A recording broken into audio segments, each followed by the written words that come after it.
হ্যাঁ, ত্রিভুজের দুই বাহুর মধ্যবিন্দু দিয়ে অঙ্কিত সরলরেখা তৃতীয় বাহুর সমান্তরাল ও অর্ধেক।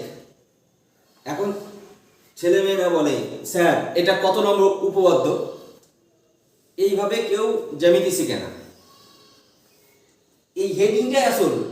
পরীক্ষাতে উপপাদ্য নম্বর থাকে না, তাই আজকের যুগে লেখাপড়া খুব মেকি হয়ে যাচ্ছে। 9-এর খুব গুরুত্বপূর্ণ উপপাদ্য। এই উপপাদ্যের প্রয়োগ জীবনের বড় বড় ক্ষেত্রে প্রচুর লাগবে। এবিসি একটা ত্রিভুজ, এবি বাহুর মধ্যবিন্দু ডি, এসি বাহুর মধ্যবিন্দু ই, ডিই যোগ করা হয়েছে। প্রমাণ করতে হবে এই ডি রেখাটা বিসির সমান্তরাল, আর ডিটা বিসির অর্ধেক। এবিসি একটা ত্রিভুজ, এবি বাহুর মধ্যবিন্দু ডি, এসি বাহুর মধ্যবিন্দু ই। আমি লিখেছি তাই মনে করি এবিসি একটা ত্রিভুজ। ইহার এবি বাহুর মধ্যবিন্দু ডি, এবি বাহুর মধ্যবিন্দু ডি, এসি বাহুর মধ্যবিন্দু ই, ডিই যোগ করা হলো। প্রমাণ করতে হবে যে ডিটা বিসির সমান্তরাল, এটা সমান্তরাল চিহ্ন, আর ডিটা বিসির অর্ধেক। বুঝতে পারলাম? দুই বাহুর সংযোজক, দুই বাহুর মধ্যবিন্দু সংযোজক রেখা, এবি বাহুর মধ্যবিন্দু ডি, এসি বাহুর মধ্যবিন্দু ই, ডিই যোগ করা হলো। এই রেখাটা এইটার সমান্তরাল, এই রেখাটা এটার অর্ধেক প্রমাণ করব। করতে হবে, তা কি করতে হবে বুঝাচ্ছি। এখন উপপাদ্য প্রমাণ করতে গেলে কোনো কোনো সময় কিছু অঙ্কনের দরকার হয়। অঙ্কন আমি না, লেখাটা উঠবে। সি বিন্দু দিয়ে বিএ বাহুর সমান্তরাল সিএফ টানা। সি বিন্দু দিয়ে বিএ বাহুর সমান্তরাল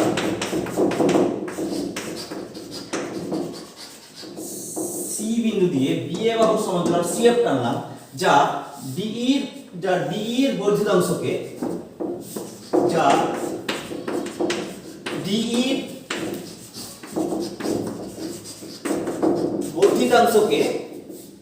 এফ বিন্দুতে ছেদ করে। বুঝতে পারলাম কোনটা? সি বিন্দু দিয়ে বি এর সমান্তরাল সিএফ টানলাম, যা ডিইর বর্ধিতাংশকে এফ বিন্দুতে ছেদ করলো। প্রমাণ চলে যাব।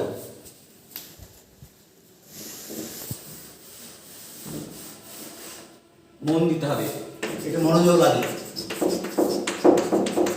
ত্রিভুজ এডিই, ত্রিভুজ এডিই ও ত্রিভুজ ইএফসি,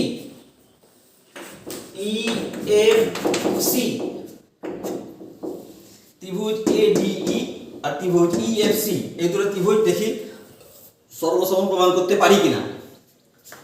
এখানে এই সমান ইসি, ইটা এসির মধ্যবিন্দু দেওয়া আছে, প্রদত্ত। যুক্তি থাকবে এই কোণ সমান বিপ্রতীপ, এই কোণ সমান সিইএফ কোণ।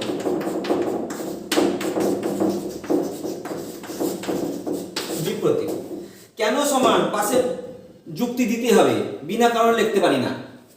আর এই কোণ একান্ত কোণ, দুটো সমান্তরাল ছেদক একান্ত কোণ সমান। ডি এ ই কোণ সমান একান্ত ইসিএফ কোণ। বলতে হবে কেন একান্ত সমান। বি এ সমান্তরাল সিএফ এঁকেছি অঙ্কন অনুসারে। অতএব ত্রিভুজদ্বয় সর্বসম। অতএব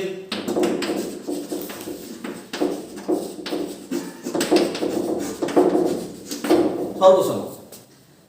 এই ত্রিভুজ সর্বসম। তাহলে এই ত্রিভুজের প্রত্যেক বাহুর সঙ্গে এই ত্রিভুজের প্রত্যেকটা বাহু সমান হবে। এই ত্রিভুজের প্রত্যেকটা কোণের সঙ্গে এই ত্রিভুজের প্রত্যেকটা কোণ সমান হবে।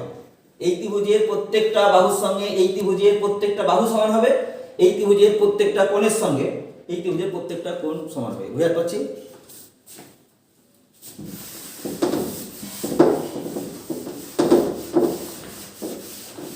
যেহেতু ত্রিভুজদ্বয় সর্বসম তাহলে আমি বলতে পারি সিএফ সমান এডি, আবার এডি সমান ডিবি, কারণ ডিএবি বাহুর মধ্যবিন্দু দেওয়া আছে, তাহলে সিএফ সমান ডিবি। অতএব সিএফ সমান ডিবি বা বিডি একই কথা। তাহলে আগে জানি সিএফ বিডি সমান্তরাল, এখন জানলাম সিএফ বিডি সমান, তাহলে বিসিএফডি এই চতুর্ভুজটা এক জোড়া বিপরীত বাহু সমান আবার সমান্তরাল, তাহলে বিসিএফডিটা কি? সামুদ্রিক। যে চতুর্ভুজের এক জোড়া বিপরীত বাহু সমান ও সমান্তরাল হয় সেই চতুর্ভুজটা কি হবে? সামুদ্রিক। তাহলে আগে জানি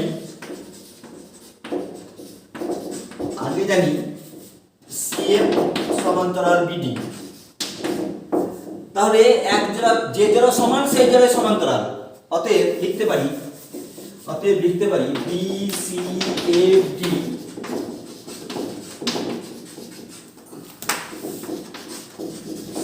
সামান্তরিক। অনেকটাই শেষ। এখন বিসিএফডি যেহেতু সামান্তরিক, তাহলে তো এই ডিএফ সমান বিসি, ডিএফ সমান্তরাল বিসি, সামান্তরিকের এক জোড়া সমান্তরাল আর এক জোড়া তো সমান্তরাল হবে, তাহলে ডিএফ সমান্তরাল বিসি, তাহলে ডিই সমান্তরাল বিসি। এক নম্বর প্রমাণিত, এক নম্বর যেটা ছিল সেটা প্রমাণ হয়ে গেছে। দ্বিতীয়টা দেখাবো, একটু তাড়াতাড়ি করতে হচ্ছে, কিন্তু লেখা থাকছে, ভিডিও থাকছে, পরে বুঝতে অসুবিধা নাই। এবার দেখো, যেহেতু ত্রিভুজের সর্বসম ছিল, তাহলে ডি সমান ইএফ ছিল, এই ত্রিভুজের ডিই আর এই ত্রিভুজের ইএফ সমান্ত, আবার বিসিএফডি সামান্তরিক, আবার বিসিএফডি সামান্তরিক। তাহলে এই ডিএ সমান বিসি, তো ডিএফ সমান বিসি, তো কেন? সামান্তরিকের বিপরীত বাহু। আবার দেখো, ডিএফ মানে কি? ডিই যুক্ত ইএফ, ডিএফ মানে কি? ডিই যুক্ত ইএফ বিসি। আবার ডি মানে কে? ডিই থাকলো, ইএফ, ইএফ মানে কি? ডিই, ইএফ না লিখে ডিই লিখলাম, বিসি, একদম অঙ্কের মতন। তাহলে দুটো ডিই সমান বিসি, তাহলে একটা ডিই বিসি বাই 2, 2 নম্বর প্রমাণিত। বুঝতে পারলাম? দুটো ত্রিভুজ আগে সর্বসম দেখিয়েছি, তাতে এই বাহু সমান দেখিয়েছি, এইটার সঙ্গে এইটা সমান, তাহলে এইটার সঙ্গে এইটা সমান, তাহলে এই বিসিএফডি চতুর্ভুজের এক জোড়া বিপরীত বাহু সমান ও সমান্তরাল, তাহলে বিসিএফডি সামান্তরিক। সামান্তরিক যদি হয়ে যায় তাহলে তো বিপরীত বাহু সমান্তরাল হবে, তাহলে ডিএফ সমান্তরাল বিসি, তার মানে ডিই সমান্তরাল ডিসি। একটা পদ হয়ে গেল, প্রথমটা প্রমাণ হলো। আর দ্বিতীয়টা দেখো, আবার যেহেতু দুটো ত্রিভুজ সর্বসম, ডিই সমান ইএফ, ডিই সমান ইএফ, আবার যেহেতু বিসিএফডি সামান্তরিক, বিসিএফডি সামান্তরিক, তাহলে এইটা বিসি আর ডিএফ সমান, ডিএফ আর বিসি সমান, ডিএফ দুটো যোগফল দেখো, ডিএফ ডিই যুক্ত ইএফ, ডিই যুক্ত ইএফ, আর ডি থাকলো, ইএফ মানে কি জানি? ইএফ মানে কি জানি? ডি। তাহলে কটা ডি হলো? দুটো ডি সমান বিসি, তাহলে একটা ডি কত হবে? BC by 2। তাহলে কি শিখালাম? ত্রিভুজের দুই বাহুর মধ্যবিন্দুর সংযোজক সরেখা, এই রেখাটা এটা সমান্তরাল হবে, এটা অর্ধেক হবে। বুঝতে পারলাম? বারবার দেখবে। Thank you.